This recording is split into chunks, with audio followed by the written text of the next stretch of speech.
Keluarga Kristiani dimanapun Anda berada, mari kita buka rangkaian acara kita dengan doa pembukaan. Dalam nama Bapa dan Putra dan Roh Kudus. Amin. Kita doakan bersama-sama. Ya Bapa, pencipta dan penjaga kehidupan, engkau menjadikan suami istri sebagai rekan kerja dalam karya penciptaan.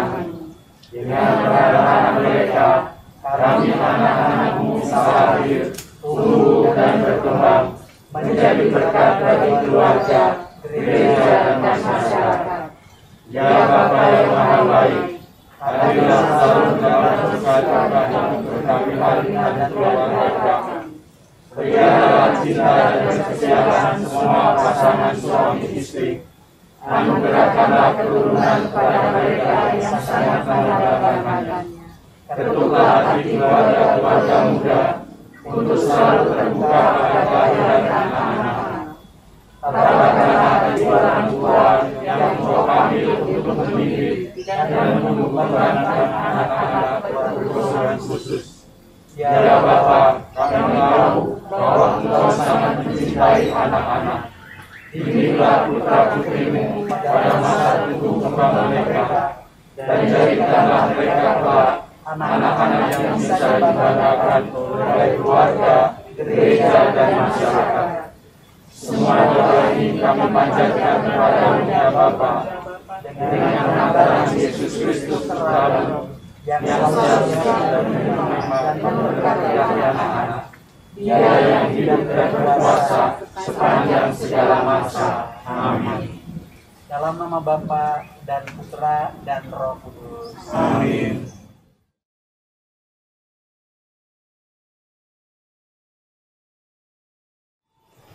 Salam keluarga Kristiani dimanapun Anda berada. Selamat berjumpa dalam rangkaian katekese keluarga, dan kebetulan pada tanggal 6 Desember 2020 ini Uspan Bogor mengambil tema tentang anak sebagai berkat bagi keluarga dan bagi masyarakat. Di hadapan kita telah hadir Monsinyur Franskalis Guru AM, Uskup Uspan Bogor, dan juga keluarga-keluarga Kristiani perwakilan dari Uspan Bogor. Nah, terkait dengan tema ini, sebelum masuk ke tanya jawab dan barangkali ada yang mau disampaikan, kita dengarkan terlebih dahulu paparan singkat dari Yang Mulia Bapak Uskup Franskalis Guru. Silakan Bapak Uskup. Baik, terima kasih Romo. Selamat jumpa lagi keluarga-keluarga dari Uskupan Bogor dan seluruh keluarga di Indonesia yang sore ini atau malam ini ikut serta dalam katekese mengenai keluarga. Nah, tema yang tadi disampaikan itu ialah bahwa anak itu adalah berkat Allah bagi keluarga dan masyarakat. Saya meyakini itu, bahwa anak itu adalah berkat bagi kita, bagi keluarga, bagi gereja, dan bagi masyarakat. Saya teringat akan satu pengalaman konkret berkenaan dengan bagaimana satu keluarga merasakan bahwa anak itu adalah berkat bagi mereka dalam keluarga itu. Peristiwa ini terjadi di Maruku Cibinong, dan kalau saya selesai dengan upacara penerimaan sakramen Krisma, ada satu keluarga yang datang lalu membawakan juga bayi kecil. Dia mengatakan, Bapak Uskup, terima kasih, ini berkat dari Tuhan untuk kami, karena Bapak Uskup mendoakan kami, dan kami mengharapkan 13 tahun ini untuk mendapat anak. Dan sekaranglah Bapak Uskup, ini kami beritahukan hasil doa Bapak Uskup dan doa kami semua. Nah, saya melihatnya ini sebagai satu contoh konkret bagaimana satu keluarga yang konkret juga melihat bahwa anak yang lahir dalam keluarga itu menjadi berkat bagi mereka. Berkat dalam pengertian bahwa inilah anugerah yang mereka minta kepada Tuhan dan Tuhan memberikan. Kemudian hal lain yang juga baik kita sadari bahwa anak mempunyai katakanlah peran khusus dalam kehidupan kita, khususnya dalam keluarga kita. Saya senang malam ini atau sore ini anak-anak juga ada di tengah-tengah kita, keluarga ini. Dan saya kira keluarga menjadi semacam memperoleh kekuatan bersama tatkala juga anak hadir di dalam keluarga. Jadi berkenaan dengan anak sebagai berkat dari Allah itu kiranya juga menjadi pengalaman kita semua. Maka dalam katekese ini kita coba melihat pengalaman kita masing-masing. Bagaimana kita melihat anak-anak yang diberikan oleh Tuhan kepada kita dalam keluarga, dan bagaimana juga anak-anak mungkin melihat ayah ibunya, dan bagaimana kita sendiri memperlakukan anak-anak yang dipercayakan kepada kita dan juga bagaimana kita memperhatikan anak-anak yang lain yang dipercayakan juga oleh Tuhan pada keluarga-keluarga lain. Mungkin dengan bertitik tolak dari pengalaman ini, ya kita coba mendalami bersama apa artinya anak itu menjadi berkat bagi kita semua dan bagi masyarakat kita. Maksud dari kisah singkat untuk ternyata bagi keluarga baru memiliki anak saja itu sudah berkat gitu ya. Setelah 13 tahun penantian, ternyata kemudian memiliki keturunan, dia merasa bahagia, merasa gembira. Itu artinya baru memiliki. Belum kelak anak itu akan menjadi apa atau berperan apa saja. Barangkali mungkin ada yang mau disampaikan lain maksudnya sebagai berkat terutama terkait dengan keluarga. Sesungguhnya ya, dengan kehadiran seorang anak itu kita bisa melihat bahwa inilah satu pribadi yang baru, pribadi yang unik yang diberikan oleh Tuhan. Dan kalau kita meyakini bahwa anak itu adalah buah cinta kasih antara suami dan istri yang mewujudkan kasih mereka dalam hubungan yang intim, dan Tuhan memberikan katakanlah buah cinta mereka. Dan umumnya kita melihat bahwa anak-anak itu adalah buah cinta orang tua. Dan syukurlah bahwa banyak keluarga-keluarga yang melihat memang ini adalah buah kasih kami. Dan dari pengalaman juga, anak itu benar-benar diberi perhatian, diberi cinta kasih oleh ibu dan oleh ayahnya dalam keluarga. Saya kira pengalaman Anda sekalian itu memperlihatkan bahwa memang ada hubungan yang begitu erat antara ayah, ibu, dan anak yang dilahirkan dalam keluarga.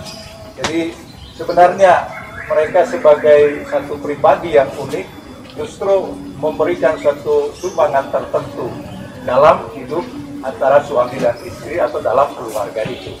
Apapun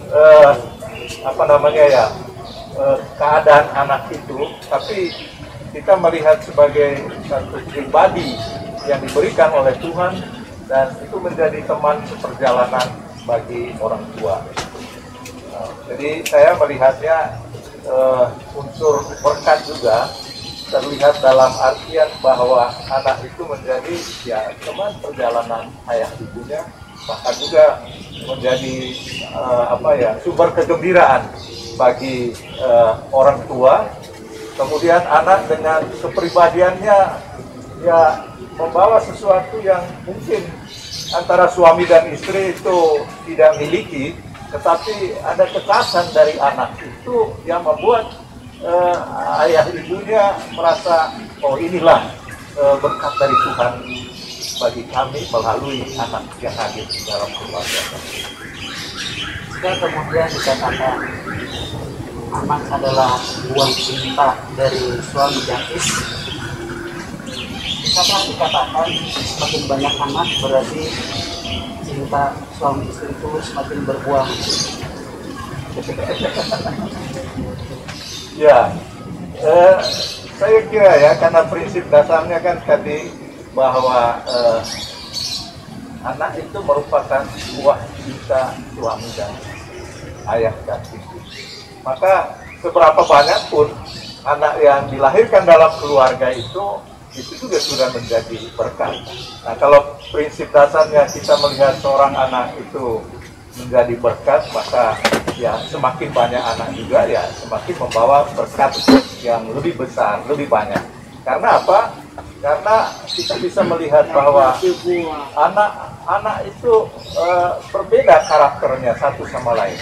Dan saya kira keberbedaan itu justru memperkaya sebenarnya. Memperkaya kehidupan bersama dalam keluarga. Saya kira bapak, mama, ibu-ibu sekalian, serta keluarga yang ada akan juga membenarkan pernyataan ini ya. Karena kita kan mengalami hidup sehari-hari bersama keluarga kita.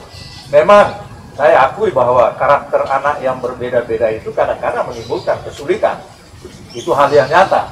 Tetapi bagi kita kesulitan yang kita hadapi karena hadirnya anak itu dan karakternya itu tidak menghilangkan berkat dari Tuhan itu.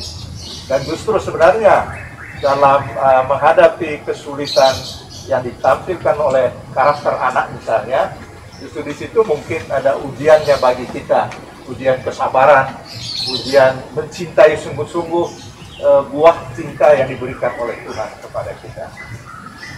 Itu hemat saya. Di situ juga anugerahnya bagi keluarga, dan kalau dikatakan bagi masyarakat, ya kalau anak ini kemudian akan bertumbuh berkembang dengan karakter, dengan kekayaan, keunikannya, tentu itu akan membawakan sumbangan yang berarti bagi masyarakat sendiri.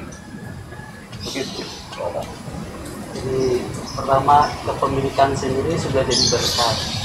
Yang kedua, dari sisi jumlah juga ternyata menjadi gambaran atau menjadi bukti bagaimana cinta kasih suami istri itu semakin berbuah. Lalu yang lain adalah bahwa kalau kelak anak itu bisa melakukan yang bermanfaat bagi masyarakat, berarti juga menjadi berkat bagi masyarakat. Obrolan yang menarik, dan yang menarik ini tentu bisa kita dalami lebih lanjut. Kepada Bapak Ibu yang hari ini kebetulan hadir, barangkali ada yang mau disampaikan. Kebetulan kita sekarang bertemu dengan Bapak Uskup. Silakan, barangkali ada yang mau bertanya. Tidak ada? Kalau tidak ada kita tutup aja. Silakan sebenarnya, silakan Pak. Ya, silakan mungkin berdiri supaya lebih mudah. Silakan. Saya Hendra, selamat malam Monsinyur dan Bapak. Saya mau nanya gini, apa ada dasar Alkitabiah yang menyatakan bahwa anak itu adalah berkat Monsinyur? Terima kasih. Ya,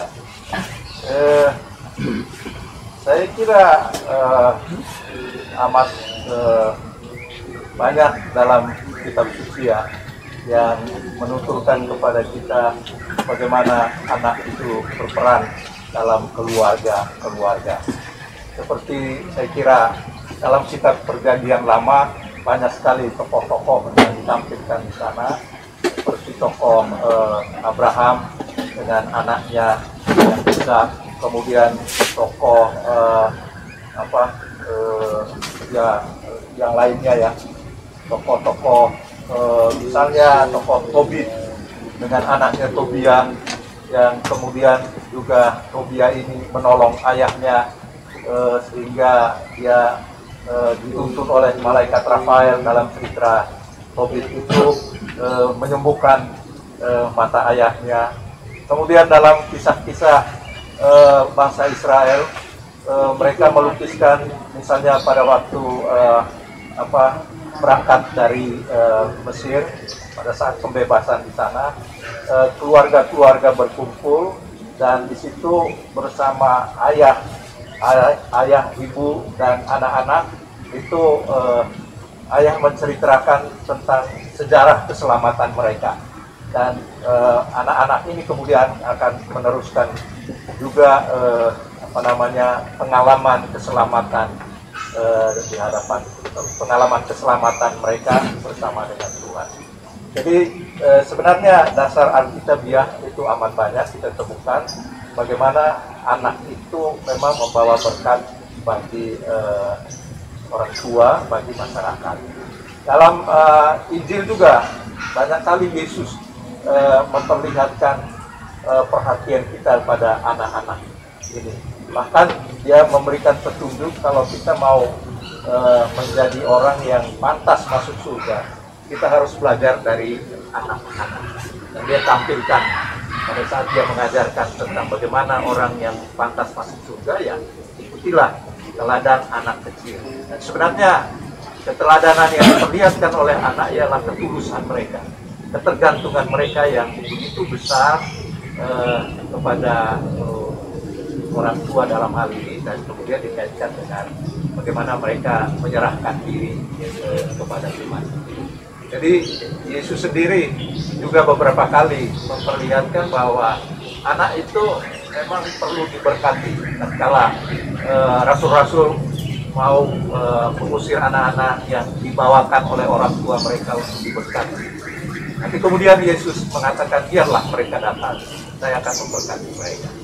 Jadi sebenarnya anak itu menjadi berkat atau merupakan berkat bagi kita semua, bagi keluarga, itu amat ditegaskan dalam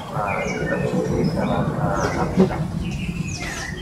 Bisa ditemukan macam-macam cerita kisah mengenai keluarga-keluarga dan anak dalam kitab. Yang memperlihatkan pada kita memang itulah anugerah Tuhan bagi kita, bagi keluarga dan masyarakat. Pertanyaan Pak Hendra memang pertanyaan yang berat, langsung bertutur mengenai dasar Alkitabiah gitu ya. Barangkali ada yang ditanyakan, silakan. Ada lagi? Terima kasih, Mas Inur, Romo. Baik, saya ingin bertanya, sesuai dengan tema acara ini kan, anak sebagai berkat bagi keluarga dan masyarakat. Kira-kira bukti apa yang konkret yang membenarkan, membuktikan bahwa memang anak itu adalah berkat bagi keluarga dan masyarakat? Terima kasih, Mas Inur. Terima kasih. Rupanya pertanyaan ini langsung pada kenyataan konkret ya. Iya, Romo. Bahwa anak sebagai berkat itu di mana wujud nyatanya gitu ya. Iya, Romo. Silakan Bapak Ustaz. Ya, anak sebagai berkat ya, Yang konkret. atau yang konkret Yang konkret dalam sehari-hari, Romo. dalam hidup sehari-hari Ya. kita. Mungkin dengan ini kita bisa melihat ya pengalaman, barangkali pengalaman kita masing-masing. Bagaimana anak itu menjadi berkat bagi keluarga dan bagi masyarakat. Saya rasa kita kembali melihat misalnya pengalaman kita ya. Pengalaman kita ini, kita adalah anak dalam satu keluarga. Jadi kita semua ini, hemat saya, bisa menjadi berkat bagi orang lain. Itu tatkala kita memang sebagai anak, kita memandang diri kita sebagai anak, dan kita melakukan hal-hal yang berguna, boleh dikatakan bagi masyarakat itu, bagi keluarga, dan juga bagi gereja. Misalnya ini dalam peran, misalnya Romo Tarno. Ya, ini kan Romo Tarno ini anak dari satu keluarga, dan katakanlah dia dalam keluarganya ada 14 orang ya, 14 anak. Nah, dia salah satu dari anak dari keluarga itu. Nah, dia menjadi seorang pastor yang bagi saya melalui perannya sebagai pastor, dia menjadi berkat bagi orang lain. Bahkan juga membawa berkat bagi kita, misalnya uskupan ini, dia bisa melayani orang lain, dia bisa memberikan bimbingan kepada orang lain. Jadi hemat saya kalau kita bicara tentang apakah anak itu membawa berkat bagi masyarakat, ya kita bisa melihat peran kita sekarang ini, karena kita kan bagian dari keluarga kita masing-masing. Kita ini adalah anak-anak juga. Kalau mau lebih rohani ya, kita ini adalah anak-anak Tuhan. Paus pernah dalam katekese tentang anak, dia mengatakan sebenarnya dengan melihat anak kecil itu mengingatkan kita juga bahwa saya dulu pernah juga menjadi anak kecil, dan kita selalu menjadi anak di hadapan Tuhan. Nah, peran atau berkat itu bagi masyarakat itu terlihat tatkala memang kita mengembangkan diri, kita menjadi orang yang berguna bagi orang lain. Saya kira gereja kita amat mengharapkan bahwa kita punya peran yang menghidupkan orang lain. Ajaran Tuhan Yesus itu bagi saya itu amat meneguhkan kita sehingga kita bertumbuh berkembang menjadi anak yang membawa berkat bagi masyarakat. Jadi hemat saya pertanyaannya itu bisa dijawab dengan bagaimana kita sendiri melihat apakah saya punya peran yang positif bagi orang lain. Misalnya saja bagi Anda sebagai keluarga, sebagai ayah, sebagai suami, apakah sebagai ayah, sebagai suami Anda membawa berkat yang membahagiakan keluargamu, yang membuat anak yang dipercayakan oleh Tuhan itu bertumbuh berkembang menjadi anak yang tidak terlantar, tapi anak yang juga memberikan pengaruh positif kepada orang lain. Jadi saya melihatnya dari sudut itu. Tapi mungkin ada yang mau menambahkan jawabannya. Tapi saya meyakini sedemikian itu, bahwa kalau saya mau melihat apakah anak itu membawa berkat bagi masyarakat, bagi keluarga, kita melihat dari diri kita sendiri. Saya merasa saya sebagai uskup, saya berjuang agar menjadi berkat bagi orang lain, termasuk Anda sekalian. Maka kalau ukurannya ya dalam keluarga, kalau anak-anak itu merasa sukacita, merasa bahagia, merasa mendapat perhatian, berarti Anda sebagai anak itu memberikan berkat bagi orang-orang lain. Itu pendapat saya secara konkret ya. Ya, bisa kita lihat misalnya peran dia sebagai, katakanlah presiden kita kan berasal dari suatu keluarga, ya, anak dari keluarga itu, dan dia berjuang, berusaha dalam hidupnya memberikan berkat bagi bangsa ini sesuai peran dia. Nah, sesuai peran kita masing-masing, kita juga berjuang agar keberadaan kita itu membawa sesuatu yang positif bagi orang lain, mulai dari keluarga. Jawaban saya, kebetulan di sini juga ada keluarga yang relatif senior, barangkali juga bisa memberi bukti bagaimana berkat itu terjadi pada keluarga. Barangkali Pak Ambros, silakan. Berkat apa sih yang Bapak rasakan dengan Bapak dan Ibu memiliki anak-anak? Silakan Pak. Baik, Bapak Uskup, Nomo, teman-teman semua, saya ini bukan orang muda lagi, sudah berusia memang. Anak-anak menjadi berkat bagi keluarga, satu bukti, satu foto. Jadi mereka masih kecil itu dimana kalau mereka itu katakan mereka nakal, di situ saya belajar bagaimana saya menghadapi mereka sebagai anak. Nah, itu melalui mereka itu bahwa saya bisa mengerti mereka dan saya bisa belajar, bisa menjadi orang yang sabar, ya, karena dengan peristiwa-peristiwa yang mereka nakal, ya, dari setiap anak itu pasti berbeda-beda, maka saya belajar banyak juga dari mereka untuk menghadapi setiap anak dari kecil. Kemudian setelah mereka mulai besar, mereka mulai dengan SMP SMA, justru dengan kehadiran mereka itu, saya juga merasa dari keluarga itu bahwa mereka itu mendorong kami sebagai orang tua, ya, untuk lebih semangat dan juga bisa dengan mereka itu kami juga bisa mengerti orang lain karena melalui anak-anak. Kemudian sekarang mereka sudah mulai usia kerja sekarang ini, jadi justru dengan mereka itu sudah bisa memberikan masukan-masukan kepada kami yang kami semakin tua. Jadi yang apa yang menurut mereka itu tidak baik bagi kami, ya, terhadap mengenai masyarakat, dan mereka itu juga yang akan memberikan masukan kepada kami, kepada orang tua. Jadi sebagai teman untuk bisa berdiskusi, ya, bukan saja mereka dewasa, dari kecil pun teman menjadi teman berdiskusi, ajak untuk runding, untuk meminta pendapat dari mereka. Jadi dari anak-anak itu membuat inspirasi bagi kami. Terima kasih Bapak Uskup. Nah, kebetulan itu kesaksian dari Pak Ambros, di mana anak-anaknya sudah dewasa, sudah bekerja, bahkan sudah mandiri. Dan paling kali yang dirasakan adalah bukan soal masukan nasihat ya Pak ya, tapi masukan keuangan kayak. Termasuk Romo. ibu-ibu juga yang mau memberi kesaksian ya. Silakan. Mungkin para ibu untuk memberi bukti bahwa benar nggak sih bahwa anak itu menjadi berkat. Saya Romo. Silakan Bu, Ya. ya, silakan Bu Ati. Selamat sore Monsinyur. Ya. Karena Bapak Ibu sekalian, saya sedikit ingin menambahkan saja. Waktu kami menikah, kami itu nggak punya apa-apa. Terus begitu kami hamil, suami waktu itu masih kuliah, saya yang kerja. Apa bisa ya kita punya anak? Nanti anak itu seperti apa? Bisa nggak ya menyekolahkan gitu ya? Itu pasti sebagai keluarga muda yang suami saya waktu itu masih kuliah itu terpikirkan dan merasa bahwa itu berat. Tapi ya karena itu keputusan kami berdua, ya udah kita jalani aja. Begitu anak lahir usia 11 bulan, mulailah perjuangan, sering masuk ke rumah sakit karena asma. Terus sering step. Di situ saya merasa bersyukur bahwa saya dulu kerja di rumah sakit. Jadi biaya rumah sakit itu tercover.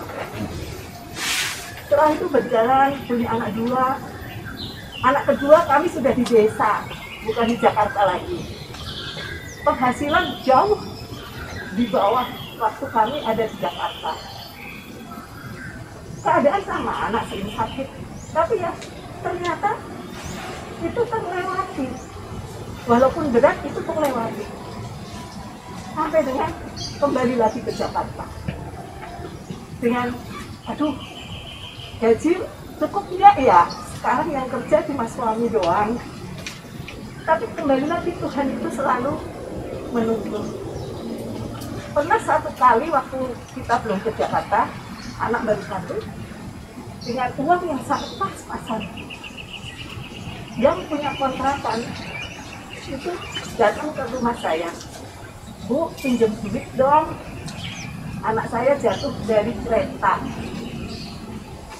Aduh, ini duit kalau saya kasih, saya makan apa ya? Tapi kalau nggak saya kasih, dia lebih butuh dari saya. Saya bilang sama suami, kamu makan di ruang koas ya. Nanti saya kalau ada lebih makan dari rumah sakit, saya bawa pulang. Ternyata saya masih hidup loh sampai sekarang. Dan suami saya cuma bilang, kamu ngasih jangan pernah pikir itu kembali ya. Ya sudah. Dan kenapa saya merasa bahwa akhirnya anak saya 3, kok ya bisa berjalan dengan baik. Pelan-pelan walaupun itu sulit, ternyata selesai. Begitu anak-anak selesai, oh, tapi apakah masalah selesai? Enggak. Ada tetap juga masalah yang terjadi. Sekarang 1 udah menikah, wah enak ya kayak menikah. Ternyata masalah tetap ada aja dari anak yang menikah. Tapi berkatnya juga banyak. Ada cucu. Walaupun kesel sama mamanya, cucu ini bikin saya gembira, bahagia. Walaupun yang 2 belum nikah, kalau kalian nggak pengen nikah, udah jangan nanya-nanya. Ya udah, terserah aja kalian. Tapi sekarang saya merasakan bahwa anak itu berkat bagi saya. Bukan dari mereka kasih saya, enggak. Bahwa ternyata sekarang bisa menjadi teman saya. Aduh, mama lagi begini, tenang mau dah. Itulah saya rasakan bahwa anak bagi saya menjadi berkat. Terima kasih Romo. Terima kasih. Jadi pertama anak mengingatkan juga keluarga pada penyelenggaraan Tuhan ya Bu ya, di dalam keluarga. Dan yang kedua, ternyata ketika anak-anak berumah tangga dan punya keturunan, ternyata cucu-cucu dari ibu dan bapak itu juga menjadi penghibur bagi kita ibu dan bapak ya. Pak Bosul, kebetulan juga ada keluarga muda yang barangkali ingin beri cerita atau kesaksian. Bener nggak sih kebetulan tadi Pak Ambros relatif sudah sepuh. Nanti juga demikian halnya. Lebih sepuh lagi. Nah, sekarang bagaimana dengan keluarga muda? Benarkah bahwa anak sebagai berkat? Silakan mungkin Mas Ran atau Mas Hendra untuk menyampaikan. Mas Ran, silakan. Ini yang dan Romo dan teman semua. Baik, kalau tadi mungkin sharing dari saya anggap para senior ya. Maaf nih Pak Ambros sama mereka sudah bisa sebenarnya seperti seolah menikmati dari berkat sebagai punya anak itu pada akhirnya. Nah, untuk kami sendiri, kami kebetulan saya sudah punya 3 orang anak perempuan semua ya. Nah, saya sendiri anaknya salah satunya ya? Ya, Oh ya. yang kecil Rafaela silakan. Oke. Ini yang ketiga. Ini yang ketiga, oh Yang betul. ketiga, yang kalau boleh saya tanya, masih mau nambah? Masih muda, masih semangat. Itu pertanyaan yang sulit dijawab saudara. Baik. Saya sendiri lahir dari 2 bersaudara. Kemudian kebetulan kami menikah dan sekarang punya 3 orang anak. Memang untuk membesarkan anak itu dari mereka kecil hingga sampai sekarang ya. Sekarang tuh SMP anak saya paling besar. Suka duka tuh ada pasti. Apalagi saya sendiri bekerja, terus istri saya yang lebih banyak sebenarnya, yang lebih banyak untuk mendampingi anak-anak saya dalam hal bersekolah, dalam hal berkegiatan. Nah, memang dalam hal pengaturan kami terus terang masih banyak belajar. Kalau saya sendiri banyak belajar juga. Kemudian kebetulan istri saya sangat luar biasa gitu ya. Sangat luar biasa, dia memperhatikan anak-anak dari sejak kecil sampai sekarang kebutuhannya gitu. Walaupun memang suka duka memang ada, suka duka ada. Selain saya mungkin bekerja gitu. Dalam hal kegiatan sehari-hari pun saya juga banyak belajar juga dengan istri saya. Sekarang saya banyak belajar dengan istri saya karena tidak mungkin saya 24 jam untuk mendampingi mereka juga begitu. Ya, jadi perlu kerjasama antara suami istri memang gitu. Itu kata istri saya, dia sering komunikasi juga dengan saya. Kerjasama dengan antara kita berdua mungkin bisa membuat anak-anak mencapai apa yang diinginkan sekarang ini. Walaupun dari satu sisi memang saya sih merasakan ada rasa sebenarnya sukacita bahagian gitu, bisa membesarkan anak sampai sekarang ini ya. Gitu Bang Usko. Jadi dengan keberadaan anak setidak-tidaknya mengingatkan beberapa hal yang pertama kebaikan pasangan. Bahwa ternyata dengan adanya anak-anak menjadi sadar bahwa pasangan itu justru sangat baik dan bisa membantu. Selain itu juga ternyata kehadiran anak membawa sukacita kepada keluarga. Barangkali ibunya mau menyampaikan sesuatu biar seimbang. Benar nggak sih yang disampaikan bapaknya? Mungkin udah beda ya Romo ya. Siapa tahu berbeda. Kalau bisa menyampaikan silakan. Insinyur, dan bapak-bapak ibu sekalian. Kalau buat saya anak itu berkat yang luar biasa. Dari kecil, dari mereka sakit apa, saya nggak pernah menyerah. Saya yakin Tuhan hadir untuk membantu kita semua. Suami saya sempat mau nambah lagi.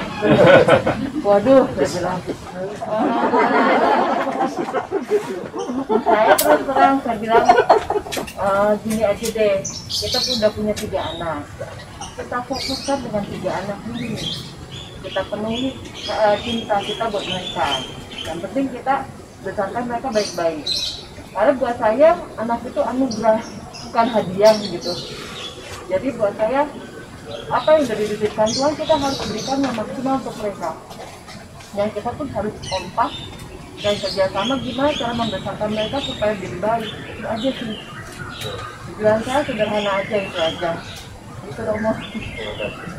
Jadi tadi ada kalimat 3 dulu. Berarti tetap masih terbuka kemungkinan untuk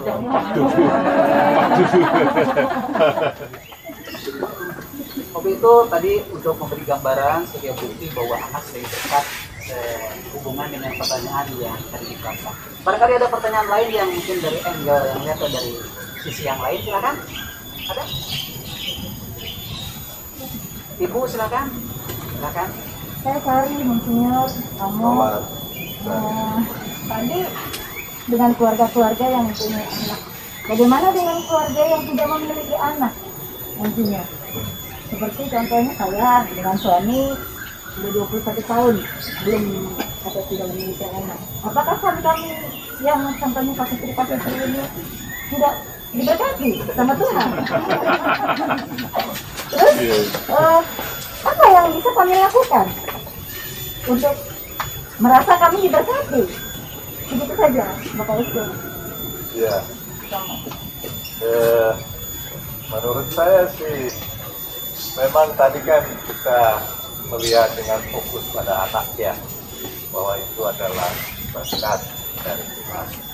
Tapi sebenarnya kan berkat Tuhan itu tidak terbatas pada anak saja. Tuhan begitu luas kasih sayangnya kepada kita, dan dia bisa memperlihatkannya juga dalam macam-macam cara dalam kehidupan kita. Saya merasa bahwa berkat Tuhan itu untuk pasangan yang tidak memperoleh anak ya, dan tetap berjuang untuk mendoakan, memohonkan kepada Tuhan, berkatnya justru terlihat misalnya dalam dalam kekompakan kita kasih kalian sebagai suami istri. Di situ menurut saya justru berkat yang berlimpah diberikan oleh Tuhan kepada kalian juga. Kemudian ya mungkin berkat yang diberikan kepada keluarga-keluarga yang memang belum mendapat anak sudah bertahun-tahun, terlihat juga tatkala mereka bisa memperoleh begitu banyak waktu untuk juga memberikan pelayanan boleh dikatakan atau karya-karya baik yang barangkali kalau mempunyai anak sedikit harus fokus dulu pada pembinaan anak ini, kombinasi juga dengan karya pelayanan. Tapi bagi pasangan suami istri, apalagi kalau sungguh memahami ini bahwa kita sudah berjuang, kita sudah berusaha, tapi toh perjuangan kita kan akhirnya kita kembalikan kepada Tuhan sendiri. Jadi pokoknya menurut saya bukan berarti bahwa yang tidak punya anak dalam 2 hari tidak mendapat berkat Tuhan. Jadi berkat Tuhan itu lebih luas dari sekadar hanya satu pokok-pokok tertentu dalam kita. Nah, saya kira kalau kalian berdua dalam keluarga itu bisa tertawa bersama, bisa menangis bersama, saya kira disitulah berkatnya. Kalau kita yang berbeda dari mungkin waktu masa muda lain sedikit gaya bergaulnya, setelah menjadi tua atau masih mencintai satu sama lain, bukan dari itu berkat dan Tuhan. Tapi dimungkinkan nggak maksud dalam keluarga Katolik untuk adopsi misalnya? Ya. Memungkinkan juga kan ya? Saya kira amat memungkinkan. Yang penting kan menurut saya ya kita memenuhi peraturan pemerintahan yang sampai menimbulkan masalah sosial, masalah hukum dan seterusnya. Tapi pada prinsipnya gereja memberikan kemungkinan keluarga itu mengangkat anak dalam keluarga ini. Artinya juga mereka juga bisa meluaskan cinta mereka tidak saja kepada anak-anak yang mereka lahirkan, tetapi pada keluarga-keluarga yang memang butuh kasih sayang. Betul. Oke, kita tadi udah fokus pada keluarga yang memiliki keturunan dan berkatnya memang sudah terbuktikan, dan juga pada keluarga yang tadi juga ternyata tidak memiliki keturunan. Tapi mungkin ada hal juga yang menarik perlu kita bahas. Bagaimana dengan keluarga-keluarga yang barangkali memiliki keturunan, tetapi yang kita kategorikan sebagai anak berkebutuhan khusus kan? Iya. Bagaimana kira-kira Monsinyur melihat hal itu? Iya. Menurut saya ya, bagaimanapun anak itu adalah anak pribadi yang diberikan oleh Tuhan kepada kita. Apapun keadaannya, yang mungkin dalam istilah kita sekarang anak-anak yang berkebutuhan khusus. Jadi kita tetap memberikan perhatian karena bagaimanapun mereka itu adalah manusia dan dia diciptakan oleh Tuhan menurut citranya sendiri. Maka perlakuan kita tentu tidak bisa dalam artian dibedakan ya, dalam pengertian seolah-olah dia bukan anak kita. Tidak, justru anak yang berkebutuhan khusus mendorong kita untuk memberikan perhatian yang lebih khusus lagi. Dan saya senang di keuskupan kita ada gerakan-gerakan yang memberi perhatian pada anak-anak yang berkebutuhan khusus. Bahkan ada juga kelompok-kelompok yang umat awam yang bergerak sendiri yang memang memberi perhatian pada anak-anak yang berkebutuhan khusus. Demikian juga kita kembangkan di gereja kita, kalau saya tidak salah, misalnya di paroki Kota Wisata, BSD, ada perayaan kelompok yang memang memberi perhatian pada anak-anak yang berkebutuhan khusus, demikian juga di katedral. Nah ini kemudian juga saya kira di dekat Parung ini ada Alma yang memberi perhatian pada anak-anak yang berkebutuhan khusus. Bagi saya ini satu tanda bagi kita bahwa bagaimanapun anak itu adalah anak manusia yang mesti kita perhatikan. Bahkan dengan istilah berkebutuhan khusus, mestinya perhatian kita juga lebih khusus lagi untuk mereka, agar mereka merasakan bahwa ya kami adalah bagian dari keluarga bagian dari masyarakat, kami tidak disisihkan, kami tidak dianggap sebagai tidak ada. Saya kira itu penyakit yang paling besar yang dialami oleh anak-anak yang kita sebut, katakanlah ada luka batin tatkala kita merasakan bahwa kita tidak diterima oleh keluarga atau oleh orang tua. Jadi apapun keberadaannya seorang anak, dia tetap buah cinta dari suami istri, dan kalau ada katakanlah pendidikan berkebutuhan khusus, itu justru memanggil ibu dan bapak juga kita semua untuk memberi perhatian juga secara khusus gitu. Iya, ya saya pernah membaca juga katekese dari Paus. Dia katakan berterima kasih juga kepada keluarga-keluarga yang betul-betul memberi perhatian yang memang tidak mudah, tidak gampang untuk anak-anak yang berkebutuhan khusus. Hanya dia menyampaikan, ya tolonglah kelompok gereja atau masyarakat itu meneguhkan orang tua yang punya anak seperti ini yang dianugerahkan oleh Tuhan. Dan tadi saya katakan bahwa syukurlah bahwa gereja kita di Keuskupan Bogor ini sudah ada kegiatan-kegiatan seperti itu. Karena pasti perjuangan ayah ibu yang mempunyai anak seperti itu memang berjuang sungguh luar biasa. Kesabarannya, ketabahannya, cintanya, belum lagi mungkin ada evaluasi sosial yang mungkin memberi stigma tertentu. Tapi bagaimanapun dia merasakan itulah anak saya, anak kami diberikan oleh Tuhan. Baik, barangkali ada satu pertanyaan terakhir yang masih sangat penasaran. Silakan mungkin berdiri, Pak. Baik, Monsinyur Romo Tarno. Saya putranya, anak saya ada dua Romo. Dan dulu pengen banget itu yang kecil itu pengen jadi masuk seminari lah.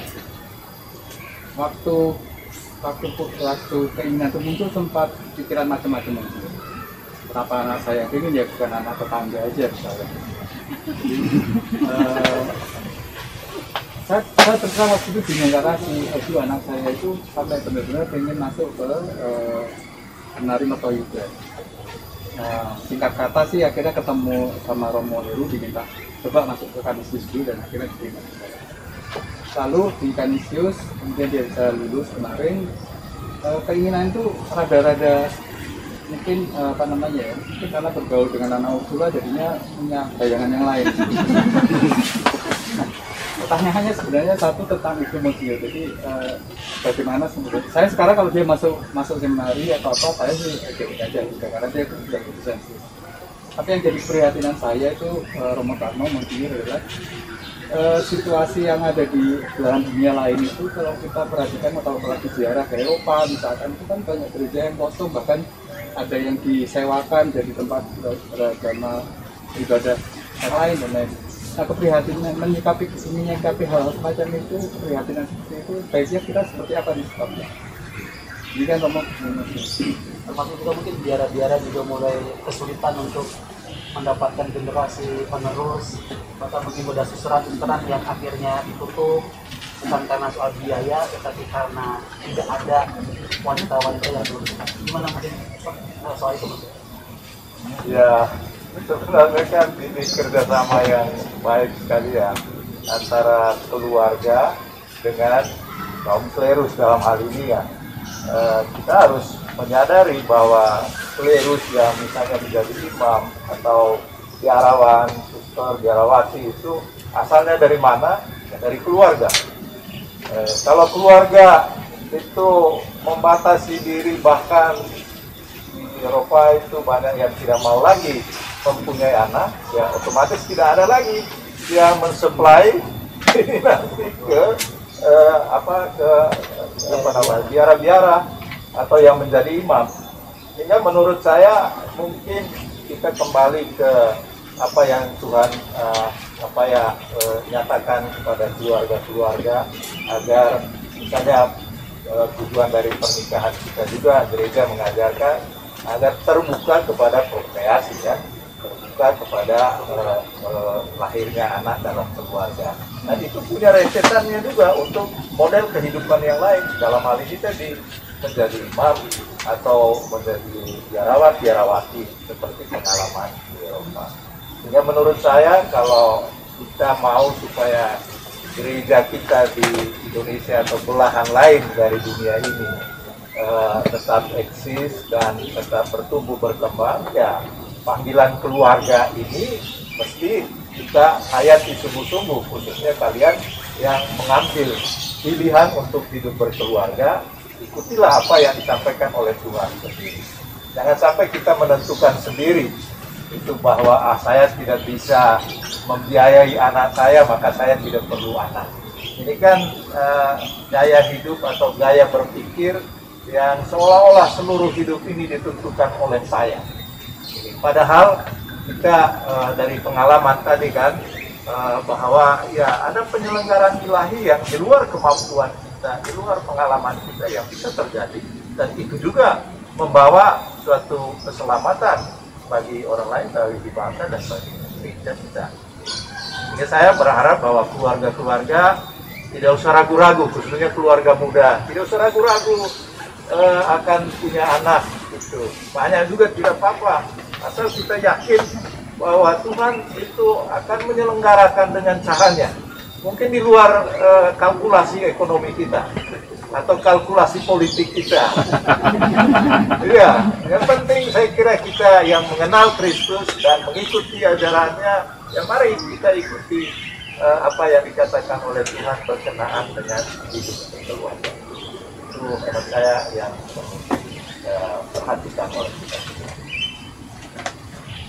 Baik, Monsinyur dan Bapak Ibu yang hadir di sini, pembicaraan yang menarik mengenai anak sebagai berkat. Kalau belum tuntas dibahas, itu berarti benar bahwa anak itu betul berkat. Yang membuat kita untuk selalu menggali keberadaan mereka. Nah, mengakhiri seluruh rangkaian ini, barangkali ada kalimat apa yang disampaikan sebagai pesan bagi keluarga-keluarga di Indonesia, Monsinyur? Ya, pertama saya mengucapkan pertama-tama terima kasih kepada anak-anak yang hadir di sini, yang dengan tekun mengikuti dan mendengarkan apa arti hidup berkeluarga, apa arti mereka di hadapan orang tua atau orang anak ini. Saya kira untuk keluarga-keluarga Indonesia seluruhnya, mari kita perhatikan juga anak-anak kita ya. Anak-anak itu bukan selalu dipandang sebagai anak-anak dalam arti mereka tidak tahu apa-apa, tapi baiklah seperti yang tadi diungkapkan, dari kecil juga kita mengajak mereka untuk mungkin istilah kerennya berdiskusi, tapi sebenarnya mengajak mereka untuk berbicara tentang hidup mereka sendiri, lalu kita bisa menentukan apa yang terbaik untuk kita lakukan bagi anak-anak. Saya kira itu poin pentingnya, bahwa anak itu bukan karena mereka masih kecil lalu tidak diberi perhatian atau diberi peran, tapi kita membiasakan diri untuk berkomunikasi dengan anak kita dan kemudian kita membimbing mereka. Dan yang kedua, bagi keluarga-keluarga, terima kasih kepada semua keluarga-keluarga yang membangun hidup keluarganya dengan tidak ragu-ragu memiliki anak, entah 2, 3, 4 atau apa, tapi dengan satu keyakinan bahwa kita menjalankan hidup ini bukan hanya berdasarkan kalkulasi pikiran kita, tapi hendaklah kita terbuka bahwa Allah tetap menyelenggarakan hidup kita. Saya kira dengan keyakinan ini, maka kita terbuka untuk mengikuti kehendak Tuhan dalam hidup berkeluarga itu. Terima kasih. Baik, jadi kalau anak sebagai berkat Allah, berarti kalkulasinya juga harus kalkulasi perhitungan Allah, bukan perhitungan manusia. Demikian Bapak Ibu dan saudara-saudara terkasih, keluarga Kristiani dimanapun Anda berada, pada kesempatan kita dengan bertema anak sebagai berkat Allah bagi keluarga dan masyarakat. Semoga pembahasan pada kali ini membawa berkat bagi kita semua dimanapun kita berada. Tuhan memberkati kita. Amin.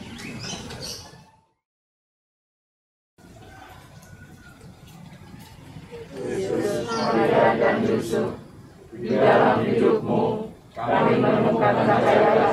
sejati dan kepada Malak yang mempercayakan hidup keluarga kami, keluarga Kudus Nazaret, jadikanlah keluarga kami tempat berkomunikasi, standar doa, sekolah lama dan kalender yang kecil. Keluarga Kudus Nazaret, semoga tidak ada kekerasan, ketegangan hati, dan perpisahan dalam hidup keluarga. Semoga ketegangan buruk, luka dan kesukaran, dan kerukunan dibunuhkan. Keluarga Kudus Nazaret, semoga dalam masa pandemi ini kami semakin memahami keindahan dan kesucian keluarga kami. Semoga kami semakin memahami rencana-rencana yang indah. Yesus, Maria, dan Yusuf, dengan katakan dan berkata doakan. Amin.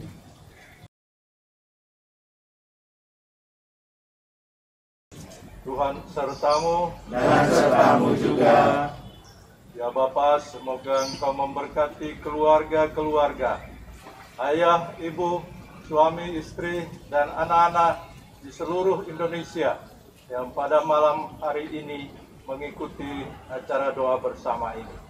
Kami mohon turunkanlah berkat-Mu untuk mereka semua, dalam nama Bapa dan Putra dan Roh Kudus. Amin.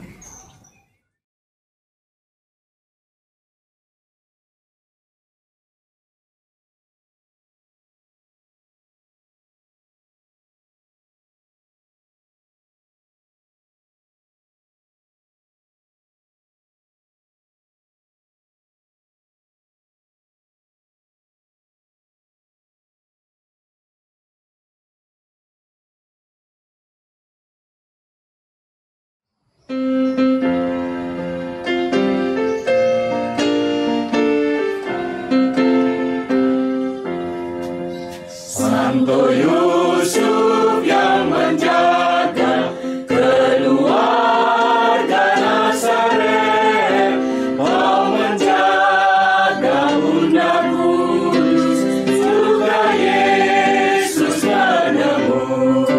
Sudilah doakan kami pada Yesus anakmu, dan lindungilah selalu kami sekeluarga.